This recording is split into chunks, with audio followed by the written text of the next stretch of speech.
Diego, essas definições de esquerda e direita, enfim, tem que ser visto o que se entende por elas, né?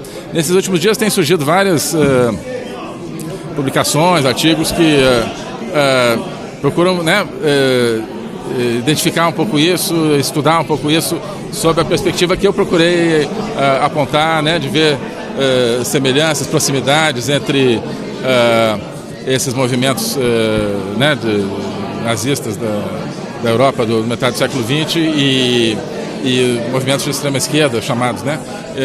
Então, acho que a questão é comparar o conteúdo das coisas, né? E não necessariamente os termos, né? O que, assim, acho que lancei foi esse debate, porque as pessoas, né, como já houve no passado, mas nesses últimos dias isso ganhou, né, uma certa projeção. Eu acho importante que as pessoas discutam o que realmente é o conteúdo de diferentes movimentos totalitários e ver o que por aí o que eles têm em comum.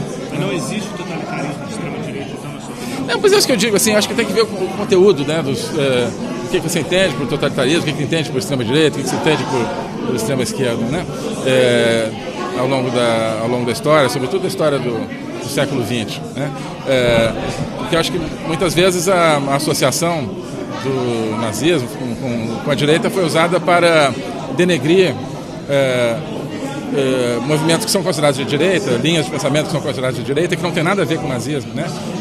Movimentos conservadores e tal, que são denegridos ou terem a imagem associada ao nazismo. Então, é um tipo de coisa que eu procurei apontar para que as pessoas estudem, para que as pessoas, né, tentem ler a história de acordo com uma perspectiva talvez um pouco mais profunda do que simplesmente essas classificações muito superficiais, né?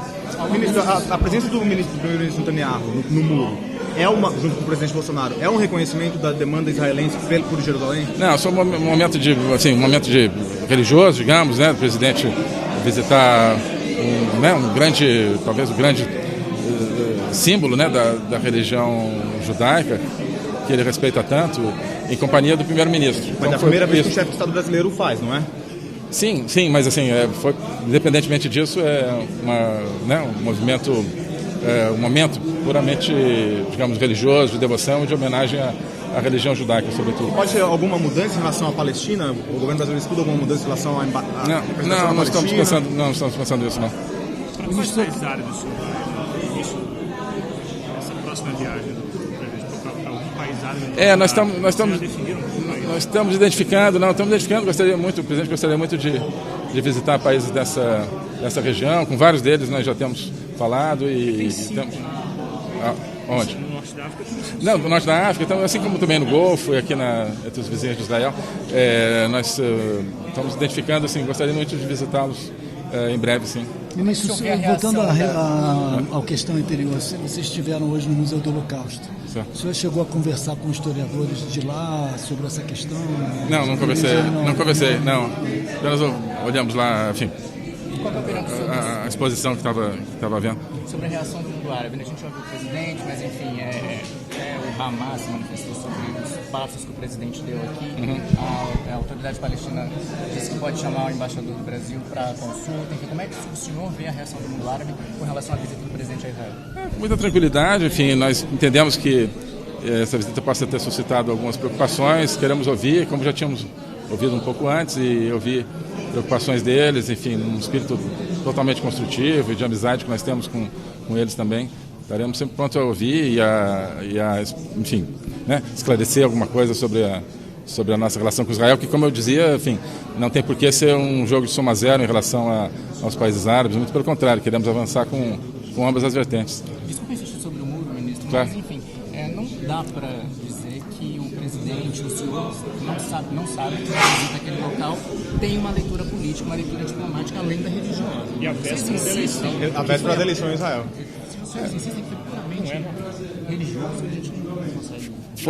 Foi um momento de, como eu digo, de homenagem à religião judaica, que a gente interpreta como, né, digamos, um dos pilares da fé cristã, que é a fé do presidente. E não vejo dimensão política, não. Mas por que não fazer como o presidente Trump, que foi sem o...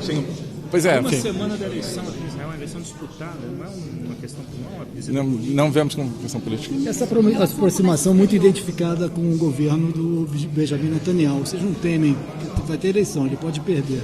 Se vier um outro governo, que haja um antagonismo, que esteja uma identificação muito forte com um governo, como houve em Washington também com o governo Trump. Sim, não tememos não, porque enfim, Israel é uma grande nação, é um país democrático acima de tudo, enfim, temos certeza que com qualquer governo a relação que nós estamos construindo, estamos lançando em novas bases vai prosperar, porque ela tem raízes muito mais fundas, como acho que foi dito já em várias oportunidades, né? E que eu mesmo procurei assinalar isso, ela tem raízes muito mais profundas do que simplesmente a excelente relação que existe entre o presidente Bolsonaro e o primeiro-ministro Netanyahu. Ministro, em relação ao comércio exterior, o senhor acha que esses encontros, esses acordos assinados aqui vão trazer investimentos para o Brasil, vai aumentar essa... Sem dúvida, né? A gente já viu vários exemplos de startups israelenses que querem trabalhar mais com o Brasil, e não só as empresas específicas, como ajudar a criar cultura de startups de maneira mais profunda também no Brasil. Tecnologia sempre gera negócios, isso gera para os dois lados, né? Enfim, aproveitamento de oportunidades que estavam subaproveitadas em dezenas de áreas, né? Agrícola, mineração, etc. Então, eu tenho certeza que é o começo de muita coisa, tanto em termos de comércio quanto de investimentos. Tá bom? Ok, gente. Obrigado. Obrigado.